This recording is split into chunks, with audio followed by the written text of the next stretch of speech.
Growing up with a mom who was an English teacher and coming here to Cary Martin Elementary to volunteer with my kids, it's just a visceral reminder that we have some of the best teachers in Colorado in the Thompson School District. Recently we had Leadership Day at Cary Martin Elementary. And then we have up at Loveland High School, we have the Geometry and Construction program. We have an amazing capacity to innovate how we teach our kids and prepare them for life. One of those great innovators is my dear friend, Terry Bartlow. He's been teaching at Cary Martin for 18 years and taught both my kids in 4th grade.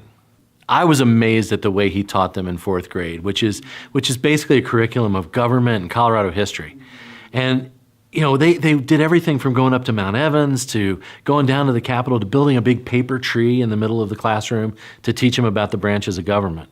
But what really stood out was the fact that my kids, Hannah and Aiden both, came home from school every day excited about what they were learning.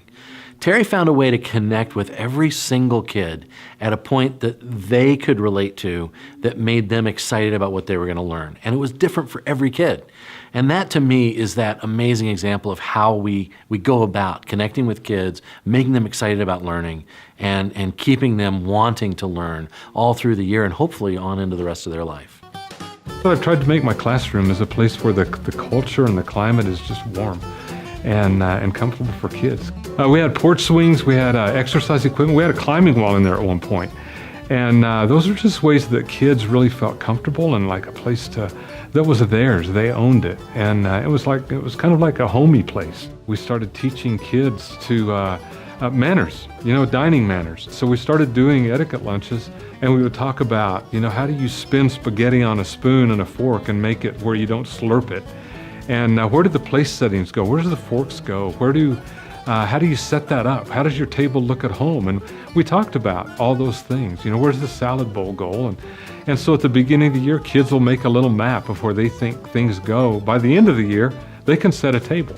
And then they all dress up in their finest. And the funniest, though, is when we say, okay, you're going to be paired with Jack, and you're going to be paired with Jill. And yes, you do have to pull her chair out and wait till she's seated before you sit down.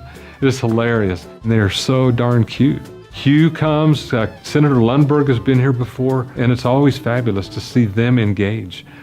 We've got incredibly capable, creative people in our classrooms that by the time they get to the 5th grade, they don't think creatively anymore. They've been squelched, and there's not a fire in their belly anymore to try to risk, to take chances, to try to do new things. And so part of my future work is going to be devoted to that, to helping teachers think. So how can I really create learners in my classroom who are turned on and see relevance, even in the test? What is relevant about it? Are there things that I can do that might be helpful to me? One of the things I think we've got to teach them too is that there's no one in this world that is average. There's no one that is alike, that every one of us has a single purpose, a reason for being here. And part of our jobs as teachers is to help them find it, to uncover that, to find that place in their heart that makes them sing, and then to say, let me help you get there. I am incredibly grateful for how Terry poured his love and enthusiasm into my kids. He is one of those amazing reasons why I love where I live.